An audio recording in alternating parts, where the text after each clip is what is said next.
Ya. Buenos días, profesor y compañeros. En esta presentación, junto a mis compañeros Gerson Rodríguez, Carla Truco, Tamara Rodríguez, Nicolás Roa y el que les habla, Rodrigo Rocha, les vamos a presentar el artículo científico que nos ha tocado estudiar, el ángulo Q en el dolor femororutiliano, en relación con el valgo dinámico de la rodilla, el torque abductor de la cadera, el dolor y la función. Bueno, como grupo, pretendemos comprender todo acerca del ángulo Q, como por ejemplo saber por qué está conformado y para qué y cómo se utiliza. Nuestro objetivo a investigar es la relación entre el ángulo Q y la gravedad del dolor anterior de la rodilla, la capacidad funcional, el valgo dinámico de la rodilla y el torque abductor de la cadera en mujeres con síndrome de dolor femororutiliano. La metodología que utilizaron fue el estudio de la rodilla y de los factores que influyen en su funcionamiento mediante la medición de las siguientes variables. El ángulo Q se evaluó mediante una geniometría, en donde las participantes se colocaron de cúbito dorsal con la rodilla y las caderas extendidas, y la cadera y el pie en rotación neutra. La gravedad del dolor de la rodilla anterior se evaluó mediante una escala analógica visual EVA. La capacidad funcional se evaluó a través de la escala de dolor de la rodilla anterior. El valgo dinámico se evaluó con el ángulo de proyección en el plano frontal de la rodilla, que se grabó con una cámara digital durante la bajada del escalón. Y el par máximo de los abductores de cadera se registró con un dinamómetro manual. Todas estas evaluaciones fueron realizadas por un investigador que tenía 5 años de experiencia clínica y solamente se evaluó la extremidad sintomática en cada paciente, o la más sintomática dependiendo del caso. Los participantes fueron reclutados mediante comunicación personal a través de una clínica ortopédica y a través de hojas difundidas de la universidad de quienes realizaron esta investigación. Posteriormente se realizó un estudio transversal en 22 mujeres con síndrome de dolor patelofemoral, SDPF, de ahora en adelante, de edades entre 19 y 45 años. Este rango se eligió para excluir posibles alteraciones degenerativas de la rodilla y la cadera. También se excluyeron a todas aquellas mujeres que presentaran intervenciones quirúrgicas previas en la rodilla, la cadera, tobillo o en la columna vertebral, que tuvieran antecedentes de luxación rotuliana, que tuvieran evidencia clínica de inestabilidad de la rodilla, que tuvieran lesiones meniscales, evidencia de edema, tendinopatías rotulianas, lesiones condrales, que tuvieran artrosis o que tuvieran un índice de masa corporal superior a 28 kilogramos por metro cuadrado. En resumen, se excluyó todo aquel que presentara alguna patología o problema que incidiera sobre el correcto funcionamiento de la rodilla y que pudiera comprometer la capacidad de caminar. El hecho de que escogieran mujeres para este estudio fue debido a que poseen una alta incidencia de SDPF en comparación con los hombres, y también por las diferencias estructurales relacionadas con la fuerza y la cinemática de las caderas entre ambos sexos. Una de las características que tiene esta población de estudio fue que los pacientes presentaban dolor patelofemoral en al menos 2 de las siguientes actividades, que fueron subir o bajar escalera, ponerse en cuclillas, arrodillarse, permanecer sentado durante mucho tiempo, realizar una contracción isométrica de la cadera, saltar o correr. Hablaré sobre los procedimientos investigativos. El primero fue la evaluación del ángulo Q. El ángulo Q se evaluó mediante un goniómetro universal. El ángulo fue calculado mediante el cruce en la intersección formada por 2 líneas al centro de la rótula. La primera línea fue desde el áciz hasta el centro de la rótula y la segunda línea desde la tuberosidad anterior de la tibia hasta el centro de la rótula. La capacidad funcional se evaluó mediante la escala previa del dolor de rodilla AQPS, que es un cuestionario con 3 ítems y puntuado desde el 0, que es lo peor, y del 100, lo mejor. Que se puede aquí ver en la pantalla en mano izquierda, que aquí muestra las 13 preguntas y cada pregunta tiene entre 5 y 10 de puntaje. Lo tercero a evaluar fue la cantidad del dolor, la cual se evaluó mediante la escala, que es la que se ve aquí, que varía desde el rango 0, que no se siente dolor, hasta el 10, que es lo máximo de dolor que puede sentir el paciente. Después ahora hablaremos sobre el valgo dinámico de la rodilla. La cinemática de la rodilla durante el descenso fue evaluada por un medio de filmación 2D con cámara digital. Se colocaron 3 marcadores autoadhesivos en el punto medio entre los malleolos medial y lateral, en el punto medio de los cóndilos femorales medial y lateral, y en una posición de 30 centímetros por encima del marcador de la rodilla, siguiendo una línea recta desde este marcador hasta la espina ilíaca ante superior.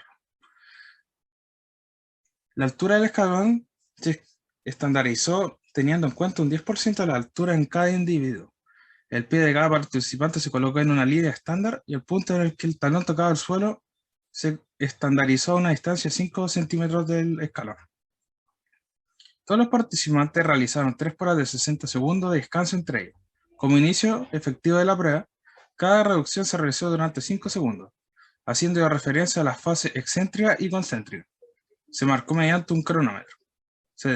Se indicó a los participantes del pie un segundo que realizaran el paso hacia abajo lentamente hasta que el talón del pie suspendido tocara el suelo, 3 segundos. A esto le siguió un lento regreso a la posición inicial, 5 segundos, y después de un periodo de adaptación a la prueba, se utilizó la medida de 5 pruebas para el análisis de cada miembro inferior. Y como último hablaremos sobre el torque abductor de la cadera. El torque del abductor de la cadera se evaluó con el paciente en decúbito lateral en una camilla de exploración. La extremidad que se evaluará se colocó en abducción de cadera de 20 grados, extensión de 10 grados y rotación neutra. Con la rodilla extendida, la extremidad no evaluada se colocó en una flexión de cadera y rodilla de 45 grados.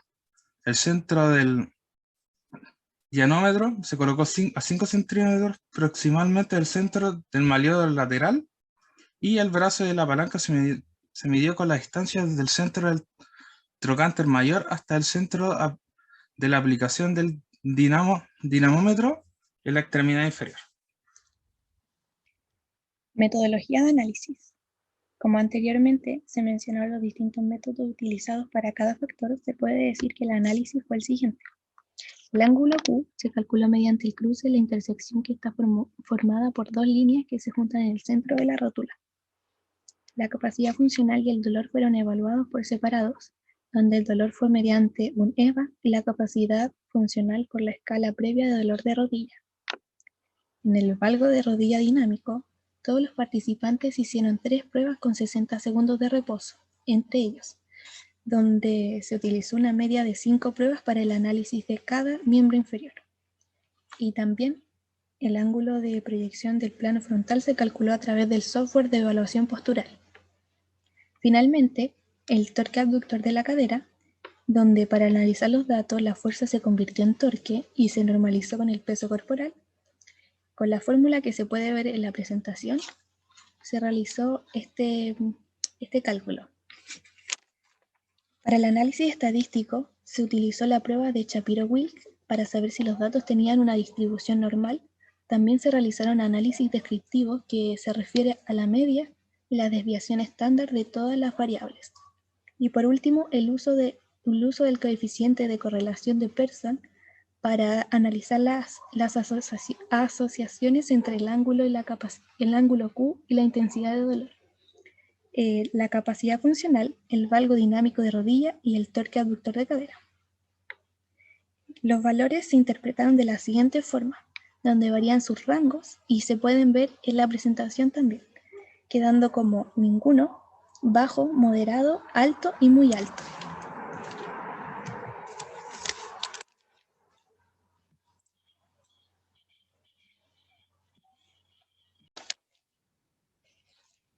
Como resultado, tenemos la figura 1, donde se puede ver los distintos gráficos con los distintos métodos mencionados, donde el gráfico A, muestra las correlaciones entre el ángulo Q y la escala visual analógica conocida como EVA para evaluar el dolor. En el gráfico B, se ve el ángulo Q y la escala de dolor anterior de rodilla. gráfico C se ve el ángulo Q y el ángulo de proyección frontal, y en el D se ve el ángulo Q y el torque abductor de cadera. En la tabla 1 se muestran las distintas características clínicas antropométricas de los pacientes con el síndrome de dolor femororotuliano, que da como resultado que el ángulo Q no presentó correlación significativa con la intensidad de dolor, la capacidad funcional, el valgo dinámico de rodilla o el torque abductor de cadera.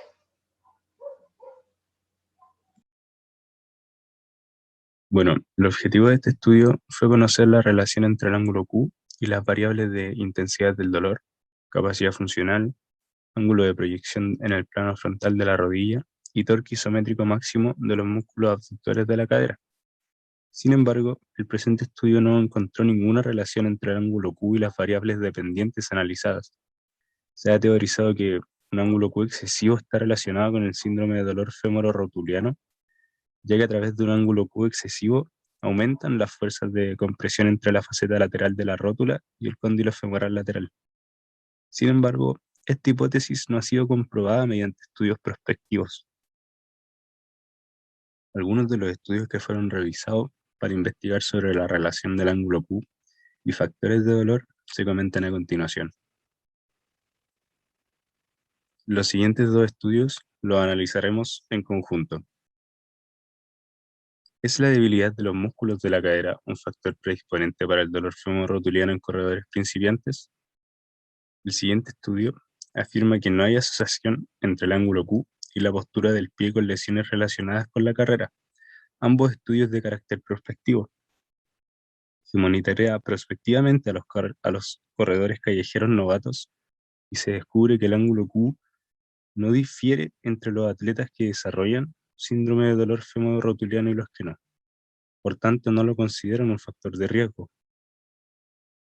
Una investigación prospectiva de los factores de riesgo biomecánicos para el síndrome de dolor femorrotuliano. Teóricamente, un ángulo Q excesivo puede favorecer un valgo dinámico excesivo de la rodilla en el plano frontal.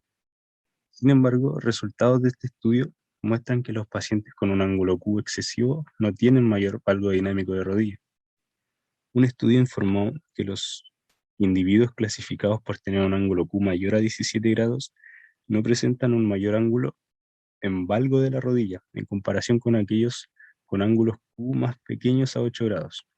En conclusión, la ausencia de estudios prospectivos que apoyen la hipótesis de que el ángulo Q es un factor de riesgo para el síndrome de dolor femorrotuliano y la falta de relación entre el ángulo Q y la intensidad del dolor, la capacidad funcional y las variables potencialmente modificables mediante fisioterapia, como lo son el valgo dinámico y la fuerza de los músculos de la cadera, disminuyen la relevancia clínica de evaluar el ángulo Q como foco de prevención y tratamiento del síndrome de dolor femorrotuliano.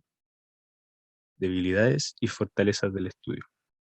El presente estudio nos permite identificar que se puede determinar la asociación entre dos o más variables en un momento dado, y es fácilmente reproducible sugiriendo hipótesis y estimando la prevalencia del ángulo Q en el síndrome de dolor femorrotuliano. Y se concluye que el dolor femorrotuliano es más de origen multifactorial, donde se ven involucrados posibles factores como anatómicos, biomecánicos, neuromusculares y psicológicos, que no han sido estudiados en la realización de este artículo, y que puede variar según el ángulo Q.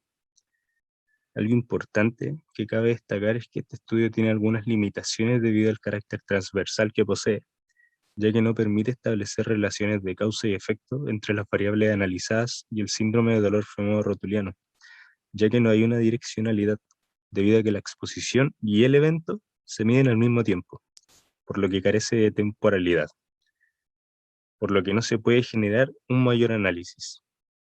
Muchas gracias por su atención.